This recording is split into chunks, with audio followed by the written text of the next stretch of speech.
បាទសូមជម្រាបសួរដល់ពុកម៉ែបងប្អូនទាំងអស់គ្នាសម្រាប់ថ្ងៃទី29ខែ5ឆ្នាំ2025នេះខ្ញុំសូមធ្វើការបកស្រាយរឿងខ្លះៗពាក់ព័ន្ធជាមួយនឹងសភាវុធស្រុកខ្មែរយើងបងប្អូនត្រូវយល់ថាតើអ៊ីស្រាអែលឈ្នះប្រទេសដែលនៅជិតខាងរបស់អ៊ីស្រាអែលដោយសារអ្វីតើមូលហេតុអ្វីបានសហរដ្ឋអាមេរិកត្រៀមធ្វើខែលការពារមេឃអញ្ចឹងដូចក្នុងប្រទេសកម្ពុជាយើងអញ្ចឹងកម្ពុជារបស់យើងគឺប្រៀបដូចជាអ៊ីស្រាអែលអញ្ចឹងអ៊ីស្រាអែលគឺជាកូនប្រទេសមួយយ៉ាងតូចតែប្រទេសធំដែលនៅជិតខាងទាំងអស់មិនអាចធ្វើអ្វីអ៊ីស្រាអែលបានដោយសារអ្វីគឺដោយសារសំណាញ់មេឃឬក៏ខែលការពារមេឃហ្នឹងហើយមូលហេតុអីបានយើងគិតថាសំណាញ់ឬក៏ខែលការពារមេឃហ្នឹងគឺខ្លាំងរាល់យន្តហោះដែលមកទម្លាក់គ្រាប់ទាំងអស់មិនថាតូចមិនថាធំមិនថាដ្រូនឲ្យតែចូលមកក្នុងអ៊ីស្រាអែលគឺនឹងធ្លាក់ទាំងអស់និយាយរួមទៅគឺ98 99% គឺត្រូវតែធ្លាក់ក្នុង100គឺរួចផុតតែមួយឬក៏ពីរទេដែលហើរចូលមកក្នុងអ៊ីស្រាអែលហើយអ៊ីស្រាអែលដាក់ធ្លាក់ទាំងអស់ហ្នឹងគឺភាគរយដែលនៅសល់ហ្នឹងគឺតិចណាស់ដែលអាចធ្លាក់មកក្នុងទឹកដីអ៊ីស្រាអែលបានគឺមានតិចតួចណាស់ដែលមានការរងគ្រោះដល់ប្រទេសអ៊ីស្រាអែលអញ្ចឹងប្រទេសកម្ពុជាយើងក៏មានរបាំងការពារមេឃឬក៏ខែលការពារមេឃឬក៏សំណាញ់ការពារមេឃផងដែរយើងបានទិញរួចហើយយើងបានត្រៀមរួចហើយអញ្ចឹងបងប្អូនខ្លះគាត់នឹងសួរថាចុះបើបានត្រៀមរួចហើយហេតុអីប៉ះគ្នាមកប្រើហេតុអីមិនយកទៅប្រើទៅអីអាលក្ខណៈប៉ះបន្តិចតួចហ្នឹងมันជាតន់ធំដុំទេបងប្អូនมันតន់ជាលក្ខណៈធំដុំនៅឡើយទេប្រសិនបើបងប្អូនឃើញថាមានលក្ខណៈធំហើយខ្ញុំហ៊ានធានាថារបាំងការពារមេឃឬក៏សំណាញ់ការពារមេឃនឹងចេញយកទៅប្រើជាមិនខានគឺដាច់ខាត់គឺត្រូវតែប្រើព្រោះអីការពារបូរណភាពទឹកដីកម្ពុជាមិនអោយខ្មាំងសត្រូវឈ្លានពានចូលមកដោយប្រើយន្តហោះចម្បាំងដោយសេរីនោះទេគឺមិនអាចទេហើយប្រទេសកម្ពុជាមិនមានយន្តហោះចម្បាំងច្រើនដោយសារអីទី1គឺតម្លៃថ្លៃទី2ប្រសិនបើយើងប្រើយន្តហោះចម្បាំងហើយគេប្រើខែលការពារអញ្ចឹងដូចយើងអញ្ចឹងតើយើងខាតក្នុងមួយគ្រឿងប្រមាណ$10 លានយើងមានលុយទិញទេគឺយើងស្ថិតនៅក្នុងតំបន់ចំណុចក្រីក្រនៅឡើយទេអញ្ចឹងមិនបាច់ចាំទៅទិញរបស់អាយន្តហោះចម្បាំងហ្នឹងទេព្រោះអាយន្តហោះចម្បាំងហ្នឹងហើរទៅគឺត្រូវតែធ្លាក់ដូចចាបអញ្ចឹងពេលជពាមច្រើនពេលហើរមករៀងទៀបធ្លាក់ខ្ពាកហើរមករៀងទៀបធ្លាក់ខ្ពាកអញ្ចឹងបងប្អូនមិនបាច់ទៅរិះគន់មិនបាច់ទៅគិត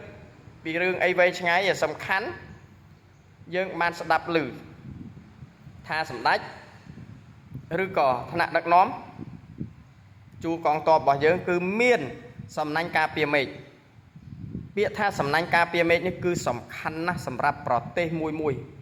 មិនថាអ៊ីស្រាអែលមិនថាអាមេរិកមិនថាចិនមិនថាប្រទេសណាផ្សេង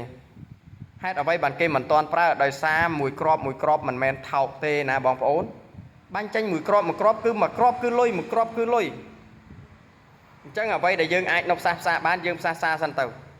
តែប្រសិនបើទប់បានថាទប់លែងបានហើយវានៅតែប្រហើនវានៅតែខ្លាំងអញ្ចឹងយើងលេងសិនទៅឥ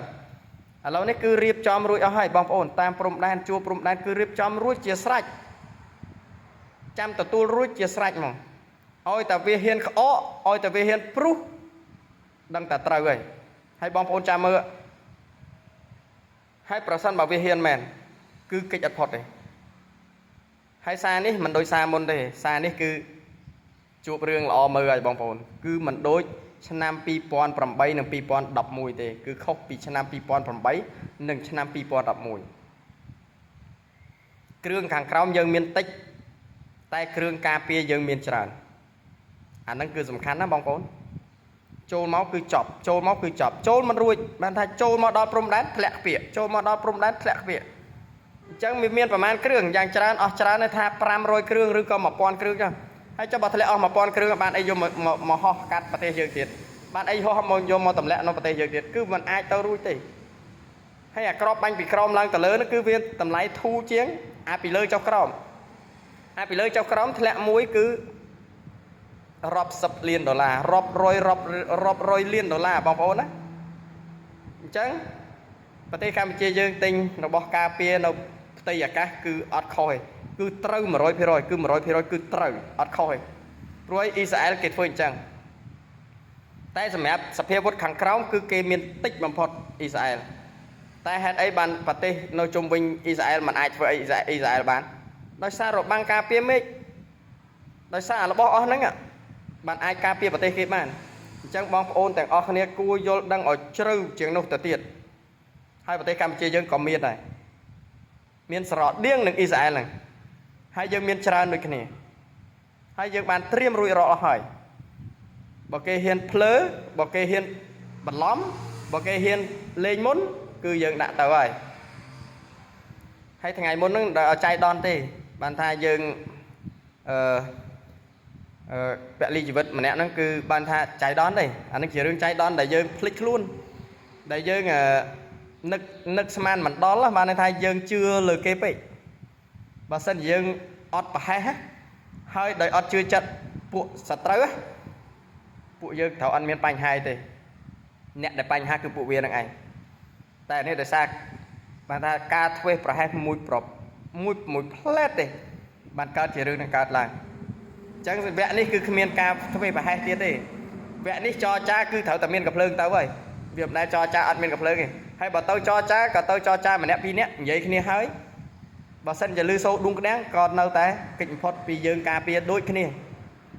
គ្មានអាណាទុកឲ្យគេជន់ក្បាលយើងតាមពើចិត្តទេបងប្អូនហើយជឿខ្ញុំហ៊ានស៊ីហ៊ានសងអរគុណច្រើន